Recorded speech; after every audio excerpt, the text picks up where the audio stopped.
Hello friends, here we have need to discuss the another oscillator is nothing but the Colpit oscillator. We have already discussed the phase shift oscillator. Here we have need to discuss the next oscillator, Colpit oscillator.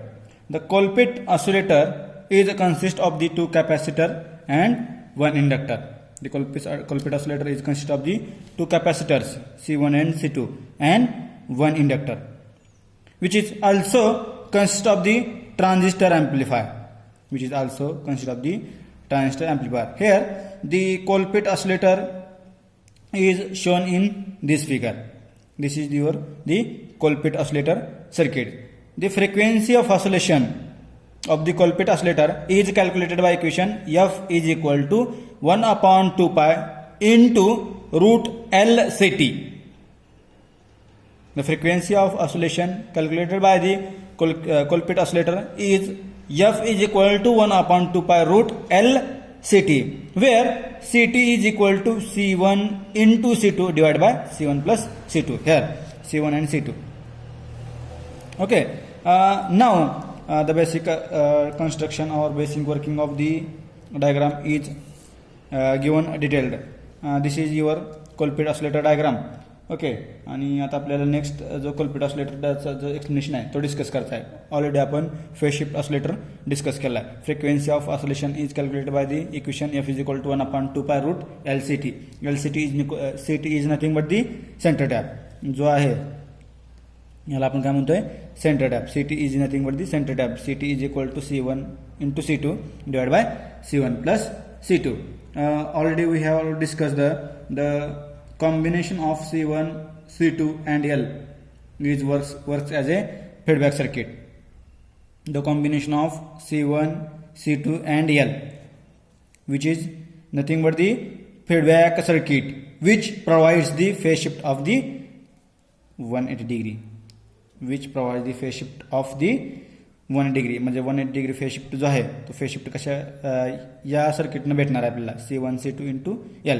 म्हणजे C1, C2 आणि L या सर्किटपासून जो phase shift भेटणार आहे तो phase shift आहे तो आपल्याला 180 डिग्री आहे आणि रिमेनिंग फेज शिफ्ट आहे तो आपल्याला ट्रान्झिस्टर ॲम्प्लिफायरमुळे भेटतोय. ट्रान्झिस्टर ॲम्प्लिफायर म्हणजे तुमचा हा. Now the circuit consist of the 3 resistors R1, R2 and RE which provides the DC bias to the transistor. म्हणजे आपण काय करतोय प्लस VCC सप्लाय देतोय. Plus VCC is nothing but the DC supply.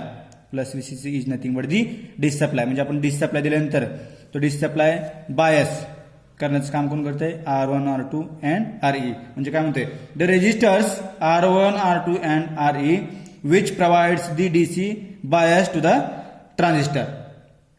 Now the CC these two are the CC म्हणजे हा coupling capacitor. The CC are called the coupling capacitor. These capacitors are used to block the DC and pass the AC.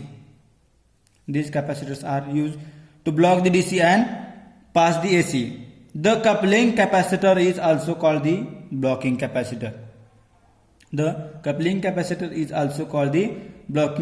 या कॅपॅसिटरला coupling capacitor CC म्हणलोय आपण याला. CC is nothing but the coupling capacitor. या कॅपॅसिटरला आपण blocking capacitor पण म्हणतोय. Why? Because it blocks the DC and pass to AC. Coupling कॅपॅसिटरचं वर्क आपल्याला माहित असतं किंवा कॅपॅसिटरचं आपल्याला वर्क माहित आहे. कॅपॅसिटर कसा वर्क करतोय DC ब्लॉक करतोय आणि AC पास करतोय. So we can call as the blocking capacitor. हा ब्लॉकिंग कॅपॅसिटर काय करतोय DC ब्लॉक करतोय आणि AC पास करतोय.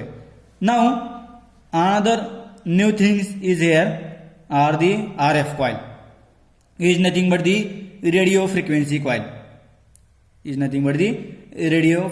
कॉइल. हा जो टर्मिनल आहे तो ट्रान्झिस्टरचा काय आहे त्याला आपण काय म्हणतोय इमिटर. हा जो टर्मिनल आहे त्याला काय म्हणतोय आपण बेस आणि हा जो टर्मिनल आहे त्याला आपण काय म्हणतोय capacitor. The radio frequency coil is connected between the collector and plus VCC supply. The radio frequency coil is connected between the collector and plus VCC supply. The radio frequency coil produces the DC supply. The radio frequency coil produces the DC supply and block the AC supply. The radio frequency coil produces the DC supply and block the AC supply, which is the basic construction of the Colpite oscillator. हे Colpite oscillatorचं basic construction आहे. याचं working पण आपल्याला discuss करता आहे. याचं basic construction मी अजून एक बार रिवाइज करतो बघा. The Colpite oscillator is consist of the two capacitors and one inductor. The frequency of oscillation is calculated by equation F is equal to 1/2 pi root L Ct, where Ct is nothing but the C1 C2 by C1 plus C2. Okay. Now here there are the three resistors R1, R2 and Re, which provides the DC bias to the transistor. Now this is your coupling capacitor. This is nothing but the coupling capacitor. This is also called as the blocking capacitor. Coupling capacitor is also called the blocking capacitor, which blocks the DC supply and pass to AC supply to the transistor to the our circuit. Coupling capacitor block the DC and pass the AC to the circuit. Now new thing is the RF coil. Is nothing but the radio frequency coil. Is connected between the collector and plus VCC supply. Radio frequency coil is connected between the connected and collector and plus VCC supply, which produces the DC and block the AC. This is your feedback circuit. C1, C2 and L is the feedback circuit which provides the phase shift of the 180 degree. Which provides the phase shift of the 180 degree. Now we have need to discuss the circuit operation of the Colpite oscillator. Now here we have need to discuss the circuit operation. When the circuit is on, then the capacitor is charged with polarity as shown in figure. Okay. मग हा plus हा minus म्हणजे आपण काय करतोय Wien circuit is on. Circuit कुठला तुमचा हा Colpite ऑसिलेटरचा सर्किट ऑन केल्यानंतर ना तुमचे कॅपॅसिटर्स हे चार्ज होणार आहेत. म्हणजे हा C1 हा C2 आणि हा L म्हणजे capacitor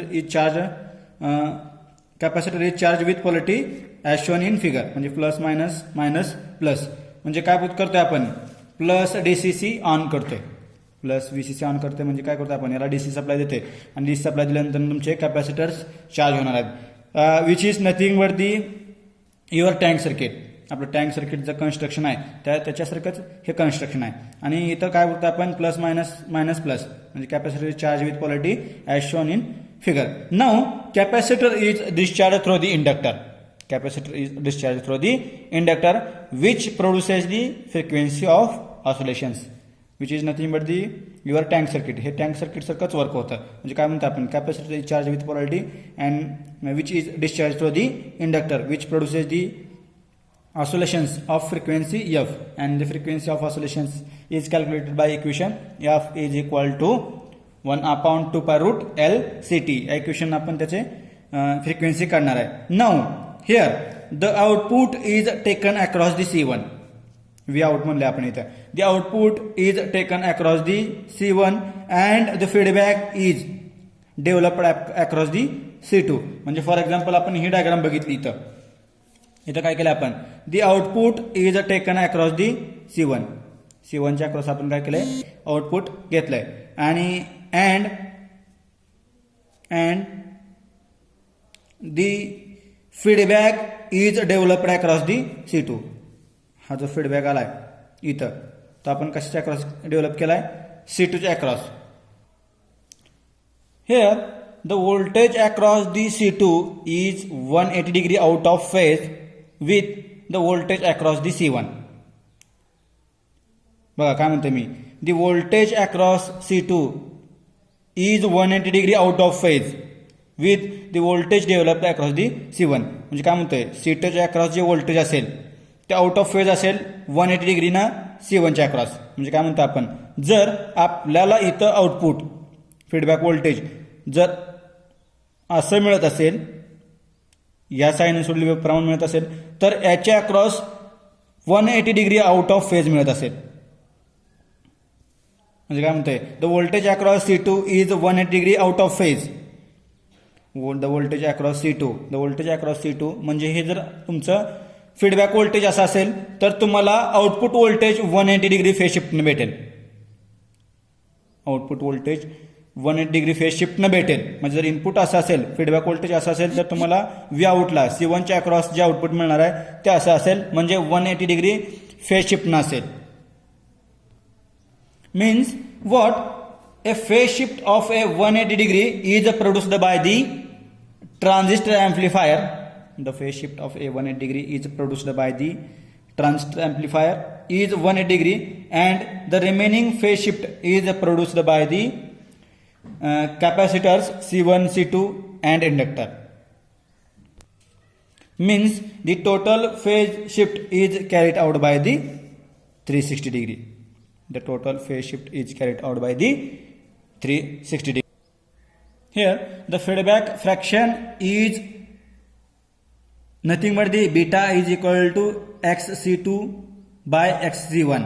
Means it is the capacitive reactances. It is the capacitive reactances. हे जे आहेत ते तुमचे कॅपॅसिटिव्ह रिॲक्टन्सेस आहेत. आणि feedback fraction beta is equal to XC2 by XC1 is nothing but the C1 by C2. हे तुमचे कॅपॅसिटिव्ह रिॲक्टन्स आहेत. कॅपॅसिटिव्ह रिॲक्टन्सेस थ्रू आपण काय करतोय, त्याचा फीडबॅक फ्रॅक्शन काढतोय. किंवा beta is equal to VF by V out. VF by V out असं पण आपण त्याचा फीडबॅक फ्रॅक्शन काढतोय. XC2 बाय XC1 हे म्हणजे काय, तुमचे कॅपॅसिटिव्ह रिॲक्टन्सेस आहेत. आपण हे ऑलरेडी डिस्कस केले फर्स्ट इयरमध्ये. कॅपॅसिटिव्ह रिॲक्टन्सेस, इंडक्टिव्ह रिॲक्टन्सेस म्हणजे काय म्हणतो आपण, feedback fraction is nothing but beta is equal to XC2 by XC1 is equal to C1 by C2 और beta is equal to VF feedback voltage divide by V out output voltage across the C1 and C2. आता आपण त्याचे advantages आणि disadvantages discuss करणार आहेत. त्याचे एक ते दोन ॲडव्हान्टेजेस आणि डिसएडव्हान्टेजेस आहेत. Colpitts oscillator are used in the radio and TV receivers. Colpitts oscillator are used in the radio and TV receivers. म्हणजे काय हो, म्हणजे आपण काय म्हणतोय की हे जे ऑसिलेटर आहेत, या ऑसिलेटरचा यूज आपण रिसिव्हर म्हणून करतोय, म्हणजे सिग्नल्स रिसिव्हर म्हणून याचा आपण यूज करतोय.